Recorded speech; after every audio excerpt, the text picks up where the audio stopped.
word has arguably made it the most hurtful, divisive word in the English language. Is it ever acceptable to use that word within the context of education? There are many recent instances where professors have been criticized for their use of the N-word in a classroom setting. Several of these have occurred at Stanford. A few weeks ago, a student told the Washington Post that Stanford University law professor Michael McConnell read a quote attributed to Patrick Henry from an 18th century debate in Virginia. But first, he paused the Zoom video recording. The professor told the Stanford Daily newspaper that he gave a warning, and then read the quote, which included the N-word. He then resumed recording and turned to other topics. As a result, the law school said its faculty voted to require instructors to participate in training on diversity and inclusion.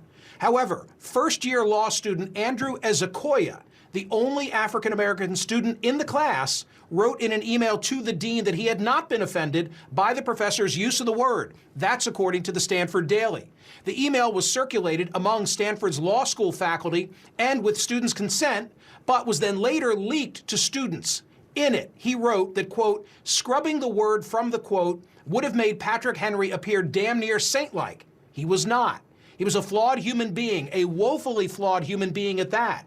The unvarnished quote got that point across. I was not anywhere close to being offended. Honestly, to suggest otherwise not only is annoying, but is tiresome. I can make the distinction between gratuitous offense and pedagogically necessary material. This was entirely the latter. In December, the Stanford Daily reported that a history professor drew backlash after repeatedly saying the N-word when quoting from tobacco advertisements. This professor told the newspaper that he aimed to demonstrate the racialist marketing used by the tobacco industry and labeled his slide as racist brands. In April, an assistant professor in race and ethnicity studies class played a clip from the NWA song F the Police. She then read portions of the lyrics which contained the N-word from the slide. She later apologized. And at Wake Forest, the dean issued an apology to students after a historian of American free speech quoted portions from a Supreme Court case that included the N-word. The professor also wrote students to say he regretted causing any pain. In March of 2019, Inside Higher Ed reported that University of Chicago law professor Jeffrey Stone said he would stop using the N-word in a lecture on the fighting words doctrine. Several other similar classroom incidents have taken place across the country, including at UCLA, Emory Law School, Ohio State. Of course, there have also been instances where professors' use of the N-word of their own volition without actually quoting source material. Like in February, when a University of Oklahoma professor compared the use of OK Boomer to the N-word. But let's focus on the ones that we've laid out where the word appears to be used in context. These incidents came to light as students voiced their concerns over being subjected to any use of the N-word during lectures.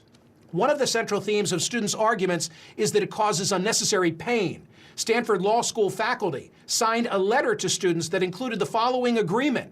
I recognize that open, intellectually rigorous, accurate discussions of racism, slavery, segregation, police brutality, and the law's complicity in all of these can be conducted without speaking the term, even when the term appears in a relevant text.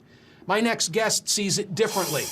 Randall Kennedy is the Michael R. Klein Professor at Harvard Law School, where he teaches courses on contracts, criminal law, and the regulation of race relations. He was awarded the 1998 Robert F. Kennedy Book Award for Race, Crime, and the Law. Professor, thanks so much for being here. You asked the question in a Dear Colleague letter, is it acceptable to enunciate for pedagogical reasons a racial epithet that some find to be deeply upsetting? You then answered that question. Please summarize. Sure, you should be able to enunciate the term nigger for pedagogical reasons. I mean, in the instances that you mentioned in your introduction, you had teachers who were seeking to drive home as vividly as possible the depth and the centrality and the influence of racism in American life. And one of the ways in which these teachers sought to do that was to quote from important figures in American history, Patrick Henry, and one could go on with many others. And they quoted these figures truly using in the bad way, the term nigger. Well, that's bringing home a point that all Americans should know about. They should know about and hear about the centrality and the ugliness of racism. Well, how can you really grasp that without hearing and grasping this word, which is the paradigmatic racial slur in the American language? So you just sort of, I'm jarred by the fact that you just said it here. We didn't converse in advance as to whether you'd actually use the word. Did you just do that for pedagogical? Did you just illustrate the very point you're trying to make? I hope so. I mean, I wrote a book called Nigger, The Strange Career of a Troublesome Word. The fact of the matter is that this is an issue that has come up time and time again. And, what do you do if you're teaching a course about the Second Reconstruction and you are reading Martin Luther King Jr.'s wonderful letter from a Birmingham jail? He uses the word nigger there. What are you going to do? Are you going to Bowdlerize Martin Luther King Jr. and stick in the term N-word and basically erase what he wrote?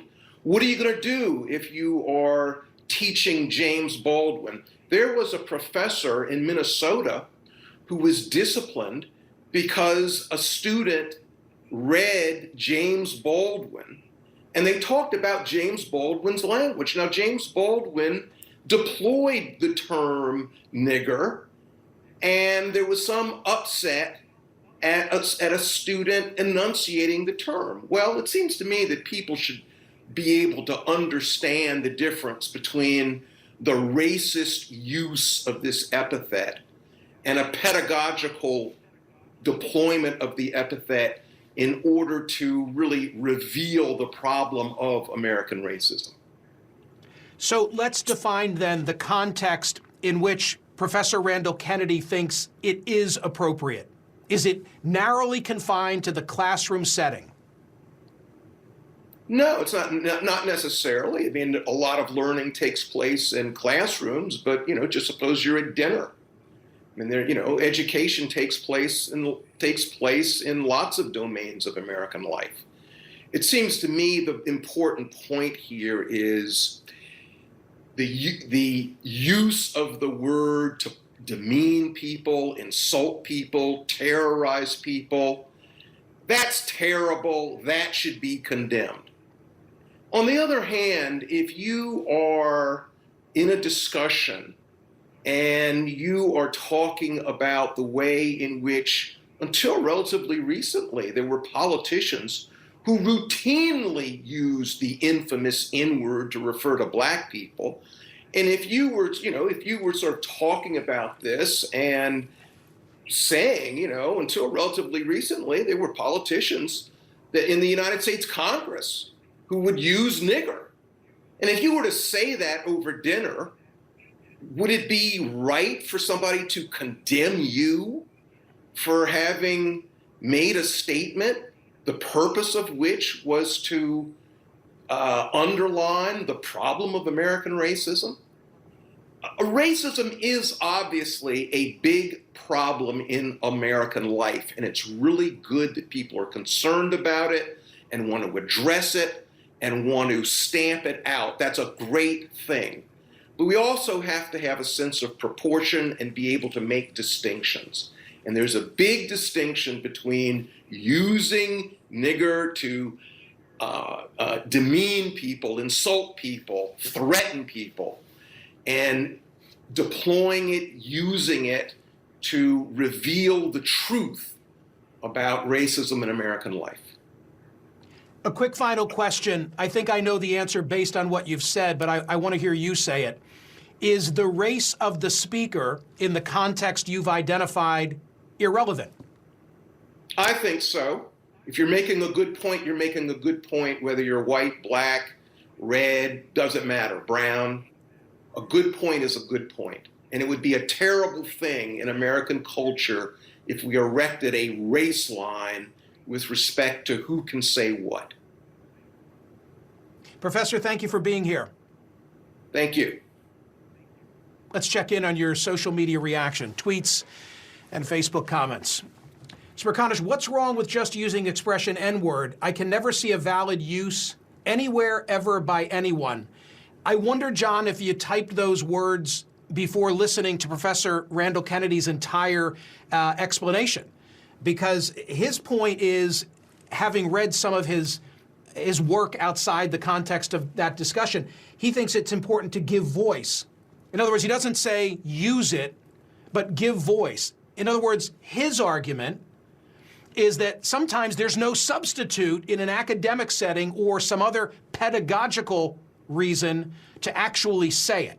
Look, I can tell you this. I obviously knew the conversation we were about to have. I did not know that he was going to use the word. And when he did, as I described, I found it jarring. I froze, sitting here, evaluating in my mind the propriety of what he had just said.